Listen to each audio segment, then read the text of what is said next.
Okay, let's unpack this. We've got quite a bit of info here on PRV Audio's ALTO series speakers. Yes, specifically the 10-inch models. We're looking at the 10W650A woofer and the 10MR650A mid-range. Exactly.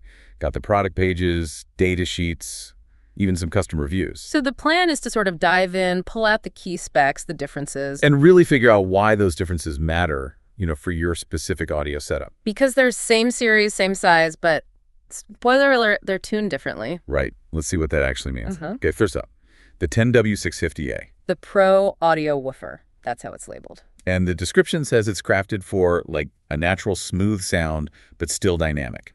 Key specs, 10-inch, 8 ohms, and the power, 325 watts RMS. That's the continuous power it likes. And they list 650 watts of program power, too. Which usually means it can handle musical peaks, about double the RMS. Pretty standard stuff there. Sensitivity is 97 dB. That's pretty efficient, right? Yeah, definitely. Means it'll get fairly loud without needing a monster amp to drive it.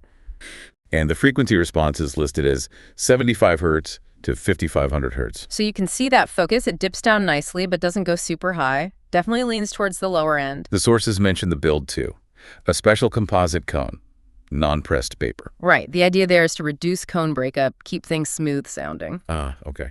And it has a woven cloth dust cap. Yep. Helps with sensitivity and cooling as well. Little details matter. So where would you use this? The sources say 2- or 3-way designs. Yeah, works well in vented, ported boxes and sealed ones too. And get this, they even mentioned using it for bass guitar and guitar speakers. Ah, interesting. So pretty versatile, mid-bass in a car, maybe an instrument amp. We saw reviews kind of backing that up. Someone said, loud and punchy for riding. Must be motorcycles. Probably. And another just called it the greatest speaker for your money. Price is around, what, $78? $77.91, yeah. Okay, so that's the woofer. Now, let's shift gears. The 10MR650A. The mid-range loudspeaker, explicitly mid-range. And they frame it as an improved version of the woofer, but for a specific job. What job is that?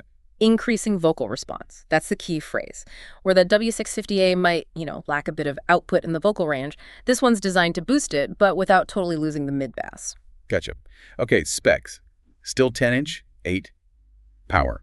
Similar nominal and continuous 325 watts, 650 watts program. But look here, they also list a max peak power, 1,300 watts.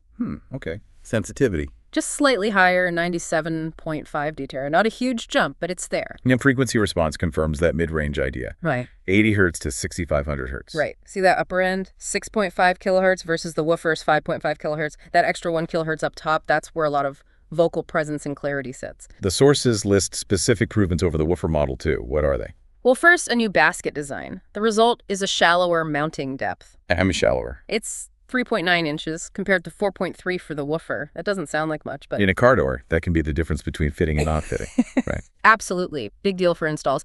They also claim improved output, like plus 1 dB on the low frequency response, and a gain specifically in the vocal range, 350 hertz to 4,000 hertz. So, more targeted performance. Anything else? Yeah, the voice coil winding depth is increased. 16.2 millimeters versus 13.0 millimeter. And what does that do? Increases the X-Max, the linear excursion. It goes from 4.5 millimeters on the woofer to 5.72 millimeters on this one. More X-Max generally means better power handling, cleaner sound at higher volumes. Exactly. Especially in its intended frequency band, it can move more air linearly. Okay, so its intended uses reflect all this. Totally. Filling in that crucial mid-range. Great as a door speaker in cars, they say, or even as the low-frequency part of a smaller two-way satellite speaker concept. They even suggest pairing it with a specific horn driver. Yeah, the WG2000PS Slim, and they give crossover points. High pass around 120 hertz, low pass around 2200 hertz. Very specific guidance. Makes sense. And the reviews seem to match up. Yep, one we saw said, amazing sounding speakers, crystal clear. Fits perfectly with that enhanced vocal description. Priced just a bit higher, $85.91. Okay, so here's the thing.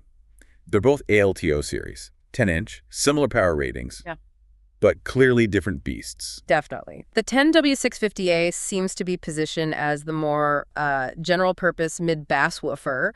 Versatile, good lower-end focus, works for instruments even. While the 10MR650A is more specialized, it's engineered with those specific design changes like the depth and X-Max to really nail the mid-range and vocals. Exactly. That's the takeaway from the sources. So for you, the listener, choosing between them, It's not about which one is flat out better. No, not at all. It's about matching the speaker to the job you need it to do in your system. Need strong, versatile mid-bass. Maybe the W650A is your guy. But if you're really aiming for that super clear, prominent vocal range, especially maybe in a car door install, Then the MR650A, with its specific tuning and shallower depth, looks like it was designed exactly for that. right, it's about the right tool for the right frequency range. So we've just scratched the surface here, really, looking at how one company offers different flavors within the same series. And it makes you think. If optimizing a speaker for one thing, like those mid-range vocals, requires these specific design choices. Choices that slightly change other aspects, like maybe the very lowest bass response or the absolute highest treble. What does that tell us about the trade-offs that are just inherent in designing any speaker? Yeah, and how should understanding those compromises shape the way you think about building your system to get the overall sound stage you're actually aiming for? Something to mull over.